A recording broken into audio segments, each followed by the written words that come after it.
तुम्हाला माहिती आहे का? जून हा men's mental health awareness month म्हणून मोठ्या प्रमाणावर ऑब्झर्व केला जातो. हो. अँड स्पीकिंग ऑफ दॅट, कधी लक्ष दिलंय का की काही मेन इमोशनल क्वेश्चन्सची उत्तरं अगदी कॉर्पोरेट मीटिंगमध्ये बसल्यासारखे देतात. तुम्ही विचारा हाऊ आर यू अँड लगेच क्वार्टरली रिपोर्ट सुरू. वर्क खूप बिझी आहे, इन्शुरन्स रिन्यू करायचंय, पेट्रोलचे प्राइसेस आर रिडिक्युलस. सर, या रिस्पॉन्सिबिलिटीज आहे, इमोशन्स नाही. हे अगदी तसं आहे जसं तुम्ही विचारलं मूव्ही कसा होता आणि उत्तर येईल सीट्स वेअर कम्फर्टेबल. टेक्निकली तर उत्तर आहे, पण त्या प्रश्नाचं उत्तर नाही. सायकोलॉजिकल रिसर्च सजेस्ट करते की बरेच बॉयज लहानपणापासून प्रॉब्लेम सॉल्व्ह करायला शिकत मोठे होतात.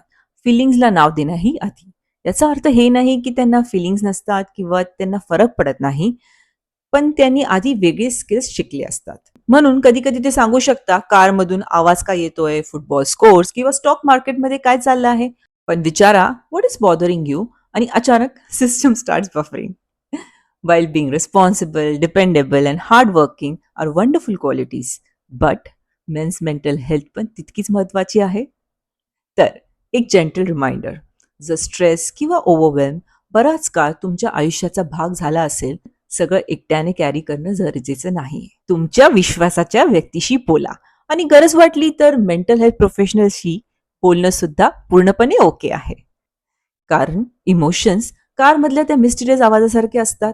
त्यांना इग्नोर केलं म्हणून त्या नेहमीच नाहीशी होत नाही. अँड ऑनेस्टली कधी कधी उत्तर वर्क इज बिझी आहे हे नसतं. खरा प्रश्न फक्त हाच असतो, हाऊ आर यू.